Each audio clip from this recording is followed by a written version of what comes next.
बताने के बाद अब हम शुरू करने जा रहे हैं अपनी नए एनालिसिस के साथ, that is cut off versus ranking पे। बिल्कुल यूजी क्लैट 2026 सावधान हो जाइए, एग्जाम सबने दिया, अब एक्सपेक्टेशंस भी अच्छे से अच्छे मार्क्स की रहेगी बेटर से बेटर कॉलेजेस के साथ। आप देख सकते हैं मैंने एक cut off, expected cut off versus ranking का एक छोटा सा चार्ट सामने बनाया है, जिसमें कुछ कॉलेजेस जिसमें स्टूडेंट्स की प्रेफरेंस रहती है, काफी एनालिसिस के दम पे जहां स्टूडेंट्स की प्रेफरेंस रहती है कि हम इन कॉलेज में एडमिशन लेना चाहते हैं सबसे पहले, तो उसी कॉलेजेस का नाम आपके सामने एनालिसिस में रखा है। जैसे कि मैंने पहले भी कहा था, सारे एनएलयू के कॉलेजेस अच्छे होते हैं, लेकिन स्टूडेंट्स की प्रेफरेंस को देखते हुए वो टॉप रैंकिंग, टॉप एनएलयू जैसे शब्दों का यूज करना पड़ रहा है। तो आप देख सकते हो एनएलयू का नाम जैसे बैंगलोर हुआ, हैदराबाद है, कोलकाता, जोधपुर में, गुजरात यानी गांधीनगर में जो कॉलेज है एनएलयूज के, उन सबके एनालिसिस अलॉन्ग विद रैंकिंग आज सामने रख रही हूं आपके। अच्छा, आप सबने देखा होगा कि एनएलयू ने अभी कुछ दिन पहले कंसोर्टियम की वेबसाइट पे कुछ प्रेस रिलीज की थी, जहां पे एक डाटा शेयर किया था सबके साथ कि इस बार जो भी 7 दिसंबर को एग्जाम हुए हैं क्लैट पीजी एंड यूजी में, उसमें टोटल नंबर ऑफ स्टूडेंट्स जितने रहे एग्जाम देने के लिए वो रहे टोटल 92,344 कैंडिडेट्स, जिसके अंदर जो सिर्फ की ही बोलूंगी मैं शब्द यूजी 2026 के रहे, उसमें जो रहे वो है 75,009, ये बोलना चाह रही हूँ। अप्रॉक्सी 75,000 स्टूडेंट्स रहे जिसने इस साल पूरे इंडिया में क्लैट यूजी 2026 का एग्जाम दिया। हाँ, आगे जो रेशियो आप देख रहे हो, जो नंबर पढ़ रहे हो, वो पीजी का है। तो ये बिल्कुल डाटा आपके सामने मैंने रखा, ये बिल्कुल कंसोर्टियम की वेबसाइट पे एक प्रेस रिलीज नोटिफाइड की थी, वो आपके साथ शेयर की मैंने अभी स्क्रीन पे, ये आप देख रहे हो। चलो ठीक है, तो मतलब अब हमारा जो कंपटीशन का रिजल्ट है वो पूरे 92,344 स्टूडेंट जो टोटल कैंडिडेट्स हैं वो तो चलो अलग है, लेकिन जो क्लैट यूजी की बात कर रहे हैं तो उसमें अप्रोक्सीमेटली 75,000 स्टूडेंट्स ही रहेंगे। अब उन सब ने एग्जाम दिया जिसका रिजल्ट एक्सपेक्टेड है मैक्सिमम 14 या 15 दिसंबर तक आने ही वाला है। उसी के दम पे कुछ चार्ट आपके सामने मैंने एनालिसिस का रखा है, जिसमें कहा गया जो बैंगलोर का है उसमें अप्रोक्सीमेटली 120 में से अगर आपके 99 प्लस 99 तक यानी 100 तक भी आते हैं ना, और उसमें आपकी रैंकिंग 100 तक रही, ये रैंकिंग है जो रेड मार्क से किया है अलग से, ये रैंकिंग का है कि अगर आपका स्कोर कार्ड शो कर रहा है 99 और 100 या उससे अबव, तो आपको पक्का बैंगलोर के एनएलयू में कॉलेज में एडमिशन मिल सकता है। ये बात रही। अच्छा, आपने देखा जितने भी नेशनलाइज कॉलेजेस होते हैं या जितने भी नेशनलाइज एग्जाम होते हैं उन सब में ना कैटेगरी वाइज होता है कि general category, EWS, OBC, SC में कितना, एसटी का कितना। मैंने एससी एसटी का कॉमन ही बना दिया है। And in CLAT examination few states are also accepting the candidates NRI. हालांकि बैंगलोर नहीं करता, हैदराबाद नहीं कर रहा, लेकिन आप देखोगे कोलकाता में एनआरआई के लिए भी सीट्स रिजर्व्ड हैं, जोधपुर के लिए भी रिजर्व्ड है, एंड इवन गांधीनगर में भी है। अब इसका ये है कि मैं इसको ध्यान में रखते हुए ईडब्ल्यूएस का कैटेगरी कितना रहेगा, उनको कितनी सीट अलॉट होगी, तो ये कोलकाता एंड जोधपुर वालों उसको लेकर थोड़ा कंफ्यूजिंग रहते हैं। ठीक है ना, तो ये बात का भी आप ध्यान देख के चलना। और सबसे बड़ी बात मैं यहाँ पे कहना चाहूंगी, कोलकाता में जो ओबीसी के स्टूडेंट्स हैं उनके लिए मैंने मार्किंग लिख दी 55 प्लस, और रैंकिंग भी ठीक ठाक है 2300 के अराउंड, ये रैंकिंग भी है। लेकिन जो जोधपुर हुआ, कोलकाता हुआ, गांधी, इन सब में जो ओबीसी की कैटेगरी रहती है वो स्टेट वाइज कैटेगरी रिजर्वेशन होता है, तो ये थोड़ा ऊपर नीचे हो सकता है, लेकिन जो डिफरेंस रहेगा वो थोड़ा ही रहेगा, ज्यादा नहीं रहेगा।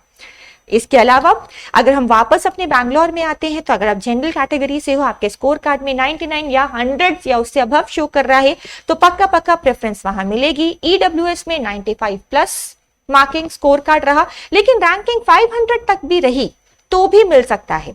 ओबीसी में 90 प्लस, एससी एसटी कॉमन बना दिया, जैसे कि मैंने 83 से 87 के बीच, और स्कोर कार्ड में जो रैंकिंग रही वो 3000 से 6000 तक भी रही, तो भी आपकी एनालिसिस है और कि आपको बैंगलोर के जो एनएलयू है उसमें एडमिशन मिल सकता है। फिर हम नेक्स्ट में आते हैं हैदराबाद का। इसमें भी काफी स्टूडेंट्स की प्रेफरेंस रहती है कि हम यहाँ जाएं। इसका जो स्कोर कार्ड है वो बैंगलोर से लगभग मैच करता है, तो आप स्क्रीन पर देख सकते हो इनका भी स्कोर कार्ड लगभग मैच कर रहा है। बस जो डिफरेंस रैंकिंग्स को लेकर आ सकता है या ऊपर नीचे 1-2 नंबर को लेकर आ सकता है, रैंकिंग का भी डिफर किया। तो अगर बैंगलोर में एडमिशन नहीं मिल पाया, अब क्यों नहीं मिल पाया? बिकॉज कैंडिडेट ज्यादा है, सीट्स की अवेलेबिलिटी कम है। क्योंकि बैंगलोर का जो सीट्स है वो टोटल अगर मैं बताऊं आपको, तो टोटल जो सीट्स है ना इसकी, वो अप्रोक्सीमेटली 310 है नंबर ऑफ सीट्स। ये नंबर ऑफ सीट्स जो है ना वो अप्रोक्सीमेटली 310 है। तो भाई 310 भरने के बाद वापस भी तो कोई स्टूडेंट्स एलोकेट होंगे, तो वो अप्लाई किए जा सकते हैं हैदराबाद के एनएलयू में, क्योंकि वहां का भी स्कोर कार्ड ठीक है और रैंकिंग भी फिर बढ़ जाती है। जैसे कि देख सकते हो 150, ईडब्ल्यूएस क्या 550 तक जा रहा है, ओबीसी 1100 तक की रैंकिंग में भी, एंड एससी एसटी के लिए कह दिया 3500 to 6000 के बीच की रैंकिंग को भी एक्सेप्ट किया जा रहा है। कोलकाता फिर से बोलूंगी स्टेट वाइज कैटेगरी रिजर्वेशन इसमें होती है, तो इसीलिए ओबीसी का जो मार्किंग है वो 55 प्लस रखा है, 55 प्लस रखा है, लेकिन इससे थोड़ा सा भी नीचे हुआ ना तो भी एडमिशंस के चांस बढ़ सकते हैं। और ईडब्ल्यूएस की मैं एनालिसिस नहीं समझ पाई हूँ, बिकॉज इनका जो अब भाई सीधी सी बात है, अगर हम कोलकाता की बात करें तो कोलकाता में भी जो टोटल अवेलेबिलिटी ऑफ सीट्स है वो अप्रोक्सीमेटली 182 है। भाई 182 को आपको इतनी कैटेगरी में डिवाइड करना है, तो कहीं ना कहीं ईडब्ल्यूएस कैटेगरी है जो वो छूट जाती है कहीं ना कहीं। हालांकि 10% तक रिजर्व करते हैं, लेकिन अगर ये छूटती है तो वो सीट शिफ्ट हो जाती है एनआरआई को। ठीक है, अब क्वेश्चन उठता है काफी स्टूडेंट्स का, ये एनआरआई को क्यों एडमिशन देते हैं? तो मैं कहती हूँ डिफरेंट पर्सपेक्टिव को अट्रैक्ट करने के लिए, मैं कहती हूँ एडिशनल रेवेन्यू जनरेट होने के लिए फॉर द स्टेट्स। तो इसीलिए कोलकाता, जोधपुर, गांधीनगर स्टेट ऐसा है कि यहाँ पे एनआरआई भी अप्लाई करते हैं क्लैट के एग्जाम्स के लिए, और उनकी रैंकिंग भी होती है और उनके मार्क्स को भी एक्सेप्ट किया जाता है। ठीक है, एंड बेफिक्र रहिए, बैंगलोर और हैदराबाद के एनएलयू में ऐसा नहीं होता है, वहां ये आप देख सकते हैं। और जोधपुर का आप देख सकते हैं, वहां पे अगर 94 प्लस भी रहा और रैंकिंग 350 तक भी रहती है तो भी एडमिशन के चांसेस बहुत हैं। OBC not OWC, that is OBC 87 plus और रैंकिंग 1400 तक रही तो भी। एससी एसटी वालों के लिए 78 से लेकर 73 मार्क्स, मतलब मैं फिर से बोलूंगी एससी एसटी का बाइफिकेशन अलग होता है काफी कॉलेजेस में, मैंने एनालिसिस में कॉमन कर दिया है, लेकिन आप अपने एनालिसिस कर सकते हैं कि इस मार्क्स में भी आप आए तो इन कॉलेजेस में रैंकिंग नीचे रेड पेन से लिखी है उसके अकॉर्डिंगली अप्लाई कर सकते हैं। 5000 से 8000 तक की रैंकिंग में एक्सेप्टेंस है। गांधीनगर जो गुजरात का एनएलयू कॉलेज है उसमें भी कहा 95 प्लस है और रैंकिंग 450 तक भी जारी है तो भी आप अप्लाई कर सकते हैं। ईडब्ल्यूएस कैटेगरी में भी यहाँ ईडब्ल्यूएस के लिए भी यहाँ पे काफी स्कोर रखा है 89 प्लस और 1200 की रैंकिंग। ओबीसी 86 प्लस और 1850 तक की रैंकिंग रही तो भी अप्लाई हो सकता है।